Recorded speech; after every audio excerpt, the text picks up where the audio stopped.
Salam sejahtera. Apa khabar murid-murid? Diharapkan semua berada dalam keadaan sihat. Hari ini cikgu ingin sambung pembelajaran kita iaitu bagi tajuk reka bentuk makanan. Di mana hari ini cikgu akan mengajar kamu cara menghasilkan dua reka bentuk lakaran, iaitu lakaran reka bentuk makanan dan lakaran reka bentuk pembungkusan makanan. Oleh itu, pastikan pelajar-pelajar mempunyai satu helai kertas A4, di mana kertas A4 ni perlu dibahagikan kepada dua. Dan gariskan di bahagian tengah. Okey, cikgu akan tunjukkan cara-cara kepada kamu untuk menghasilkan lakaran reka bentuk makanan dan juga reka bentuk pembungkusan makanan. Tajuk iaitu lakaran reka bentuk makanan. Gariskan. Dan yang kedua, tuliskan tajuk lakaran reka bentuk pembungkusan makanan.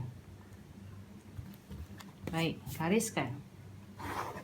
Pastikan apabila kamu menghasilkan lakaran, kamu mempunyai satu batang pensel, kamu mempunyai pemadam. Dan kita dah tahu kalau lakaran reka bentuk kita tidak dibenarkan menggunakan pembaris, hanya freehand drawing. Okey, mari kita menghasilkan lakaran yang pertama. Sekiranya kamu menghasilkan lakaran pertama, kamu fikirkan sebuah lakaran makanan yang kamu akan hasilkan apabila sekolah buka nanti. Sebagai contoh, ini contoh cikgu akan bagikan satu lakaran cupcake. Cikgu akan melukis satu lakaran cupcake kepada kamu, di mana ini adalah reka bentuk makanan yang cikgu akan hasilkan pada cuti sekolah, pada buka sekolah nanti. Lakaran mestilah dihasilkan dalam bentuk 3 dimensi seperti mana yang kamu telah pelajari pada tingkatan 1 dahulu. Dan mestikan kamu memasuki elemen-elemen dan prinsip yang telah dipelajari. Okey, kita telah siap menghasilkan lakaran reka bentuk makanan. Apakah desain yang perlu kamu masukkan dalam reka bentuk makanan? Sebagai contoh, kamu boleh masukkan desain di atas pinggan yang mana kita telah pelajari dalam slide cikgu sebelum ini. Mungkin kamu letakkan sedikit coklat di atas pinggan supaya menampakkan makanan itu lebih menarik perhatian pelanggan. Kemudian mungkin kita boleh letakkan satu strawberry supaya makanan ini nampak lebih menarik dan pelanggan akan suka terhadap makanan kita. Dan di atas cupcake ini, di atas krim ini boleh kita hiaskan dengan pelbagai coklat supaya ia nampak lebih kreatif dan lebih menarik berbanding dengan makanan yang dihasilkan oleh orang lain. Okey, ini adalah makanan yang pertama. Selepas kita menghasilkan lakaran, apakah yang kita perlu buat? Kita mesti masukkan dengan elemen dan juga prinsip. Berapa elemen yang telah kita pelajari? Sebanyak 8 elemen yang telah kita pelajari pada tingkatan 1 dan juga 10 prinsip yang telah kita pelajari pada tingkatan 2. Okey, labelkan makanan dengan elemen. Apa elemen yang ada? Mungkin yang pertama adalah elemen garisan. Apa lagi elemen yang ada? Mungkin ada elemen rupa. Apa lagi? Elemen bentuk. Apa lagi yang ada? Mungkin saiz, iaitu saiz kek ini. Lagi elemen lain, elemen warna, menggunakan pelbagai jenis warna. Okey, seterusnya, nyatakan juga di sini prinsip yang dihasilkan untuk menghasilkan lakaran. Sekurang-kurangnya murid mesti menghasilkan ataupun menulis sebanyak 3 prinsip. Yang pertama, apakah prinsip yang ada pada lakaran reka bentuk ini? Lakaran reka bentuk ini mempunyai prinsip keseimbangan di mana saiz kiri dan kanan kek adalah sama. So, kita tulis prinsip dia keseimbangan. Lagi, apakah prinsip yang bersesuaian dengan lakaran kek tersebut? Okey, prinsip yang digunakan mungkin kepelbagaian. Kenapa cikgu kata kepelbagaian? Kerana ia menggunakan pelbagai bentuk, pelbagai saiz, pelbagai warna. So, tulis di sini kepelbagaian. Dan yang ketiga adalah Prinsip apa yang bersesuaian? Mungkin kamu cakap prinsip keringkasan. Keringkasan di mana lakaran ataupun desain kek ini kita menitik beratkan keringkasan. Okey, baik. Kamu telah faham macam mana kita nak melakar lakaran reka bentuk makanan dan kita menjustifikasikan apa elemen dan juga apa prinsip. Sekarang, cikgu masuk kepada reka bentuk pembungkusan makanan. Macam mana untuk menghasilkan reka bentuk pembungkusan makanan? Bagi makanan yang dihasilkan, kita mesti tahu apakah pembungkusan yang sesuai. Kenapa kena perlu ada pembungkusan? Sekiranya pelanggan ingin datang untuk membeli makanan tetapi tidak makan di kedai, mereka ingin membungkus makanan tersebut. Jadi pihak kedai perlu menyediakan pembungkusan yang bersesuaian dengan makanan mereka. Okey, macam mana? Kita perlu melukis satu pembungkusan makanan yang sesuai dengan kek yang disediakan. Katakanlah kamu cuba melukis pembungkusan makanan untuk kek yang telah dihasilkan. Okay. Baik, cikgu telah melakar sebuah lakaran pembungkusan makanan yang bersesuaian dengan kek tersebut. Apa yang perlu ada dalam sebuah pembungkusan makanan? Sebuah pembungkusan makanan yang baik perlu mempunyai sebanyak 7 elemen, iaitu yang pertama, tanda jenama. Tanda jenama ini apa? Tanda jenama adalah tanda yang merujuk kepada nama benda itu sendiri.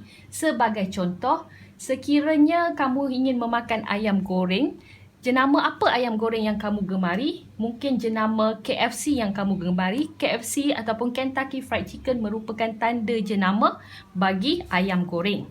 Yang kedua, mesti ada tipografi. Apa itu tipografi? Tipografi adalah simbol daripada produk itu sendiri. Sebagai contoh, sekiranya kamu pergi McDonald, McDonald adalah tanda jenama dan tipografi McDonald adalah berbentuk M. Baik. Yang ketiga, kita mesti ada warna.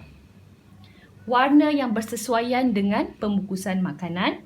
Yang keempat, kita mesti ada ilustrasi, di mana gambar yang diletakkan pada pembungkusan makanan adalah mesti berkaitan dengan makanan yang berada di dalam pembungkusan itu sendiri. Yang kelima, reka bentuk. Apakah reka bentuk yang bersesuaian dengan pembungkusan makanan? Sama ada kamu buat reka bentuk bulat, reka bentuk segi 4 atau reka bentuk segi 3, itu adalah berdasarkan kreativiti kamu sendiri. Yang keenam adalah maklumat. Setiap pembungkusan makanan mesti mengandungi maklumat-maklumat tertentu yang ada pada kotak pembungkusan. Sebagai contoh, maklumat nutrisi, maklumat berat makanan tersebut, maklumat expired date ataupun tarikh luput makanan tersebut, dan juga maklumat alamat, nombor telefon, Facebook atau IG. Dan yang terakhir adalah saiz, di mana saiz kotak ataupun pembungkusan makanan boleh dinyatakan ataupun boleh dibuat berdasarkan kandungan makanan itu sendiri. Okey, mari kita sambung lakaran pembungkusan makanan. Okey, pastikan menggunakan pensel. Katakanlah cikgu sudah lukis.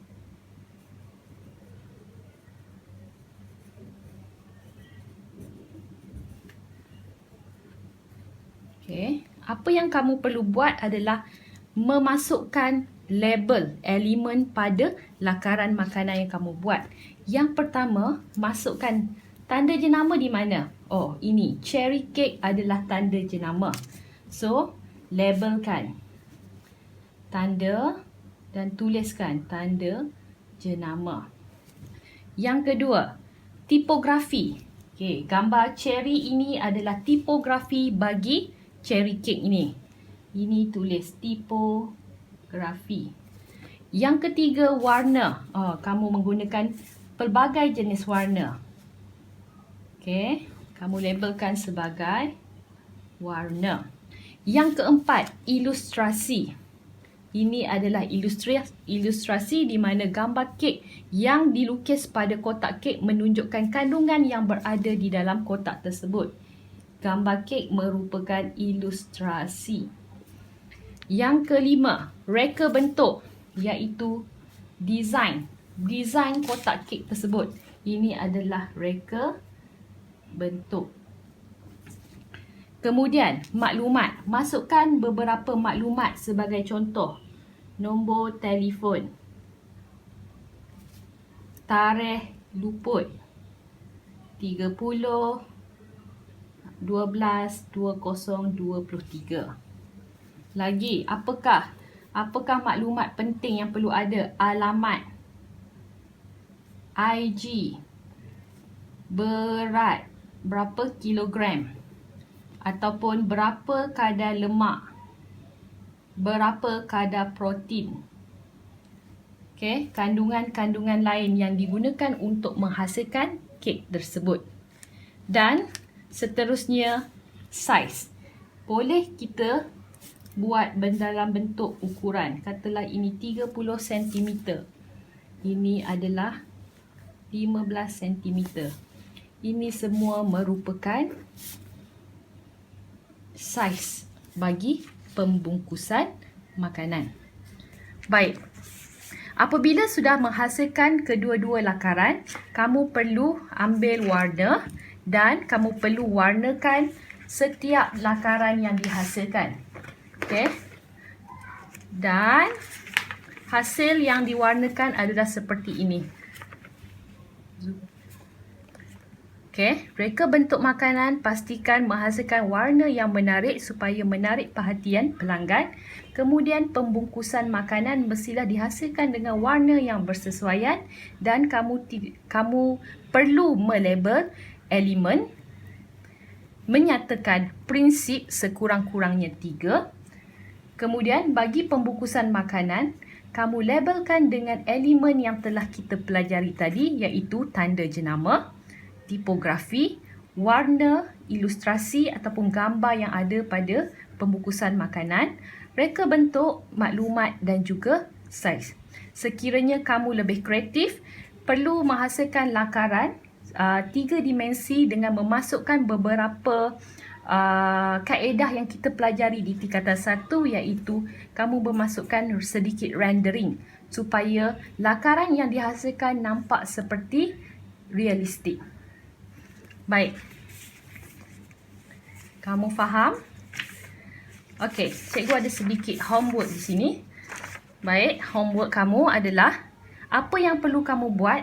Buat lakaran reka bentuk makanan dan pembungkusan makanan seperti yang dihasilkan oleh cikgu tadi. Okey, seterusnya setelah selesai, warnakan dan tampalkan dalam buku nota dan indeks adalah tarikh 13 April 2020, tajuk lakaran reka bentuk makanan dan pembungkusan. Okey, setelah selesai, jawab kuis yang cikgu masukkan di Google Classroom Cikgu Kazimah untuk untuk subjek RBT. Okey, boleh? Baik.